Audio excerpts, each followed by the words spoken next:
নমস্কার। আজকে আরেকটা ভিডিও করতে আমি বাধ্য হলাম। আজকে 3 তারিখ, 3 আগস্ট। তো খাগড়াবাড়ির পেট্রোল পাম্পের আগে একটা বাছুর, খুব একটা বড় যে তা নয়, তাকে ছেড়ে দেওয়া হয়েছে। রাস্তাতে ঘুরে বেরিয়ে ও খাবে। এত মর্মান্তিক একটা দৃশ্য। বাচ্চাটা একটু ঘাসও খুঁজে খুঁজে খেয়েছিল। রাস্তার এই পাশ থেকে ও পাশে পার হতে যাওয়ার সময় কোনো এক পিশাচ তাকে এমনভাবে গাড়ি দিয়ে অ্যাক্সিডেন্ট করে, ওর লাঞ্চে লাগে, মুখ দিয়ে রক্ত বেরোয়। ওই যে ঘাসটুকু খেয়েছিল সেটাও মুখ দিয়ে বেরিয়ে যায়। বাচ্চাটা প্রচণ্ড তোড়পে তোড়পে তোড়পে তোড়পে ওখানেই স্পট ডেড হয়ে যায়। তো এই ভিডিওটা করার উদ্দেশ্য একটাই, এই যে শ্রাবণ মাস, ভোলেনাথকে নিয়ে আপনাদের এত মাতামাতি, ঠাকুরের মাথায় জল ঢালার জন্য এক একজন মরিয়া হয়ে উঠেছেন, পাথরের নন্দীর পুজো করার জন্য মরিয়া হয়ে উঠেছেন, কি সেই লাইন, কি সেই উদ্যম। তো এই যে রাস্তাঘাটে যে নন্দীগুলো ঘুরে বেড়ায়, এদের প্রতি আপনাদের মায়া হয় না? আমিও গাড়ি চালাই, আমি তো একটা ব্যাংকেও মারি না, সেও যদি আমার গাড়ির সামনে দিয়ে লাফিয়ে যায় আমি ব্রেক কষে নিই। এত বড় গরু আপনাদের চোখে পড়ে না?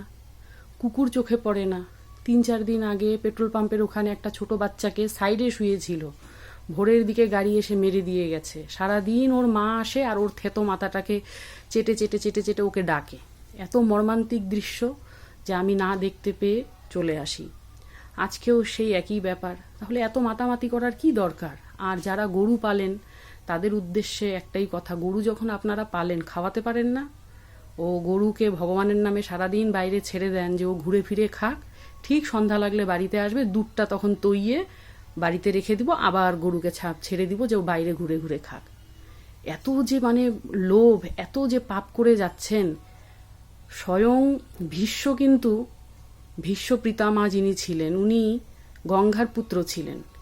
তো গঙ্গার পুত্রই তার কর্মফল থেকে কিন্তু রেহাই পায়নি। আমরা তো মানুষ, আমরা কিভাবে রেহাই পাব? এখনো সময় আছে, এখনো আপনারা শুধরে যান।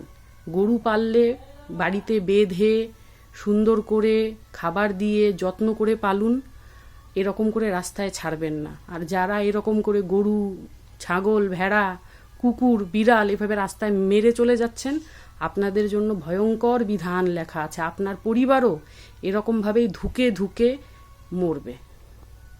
এত মর্মান্তিক দৃশ্য মেনে নেওয়া যায় না।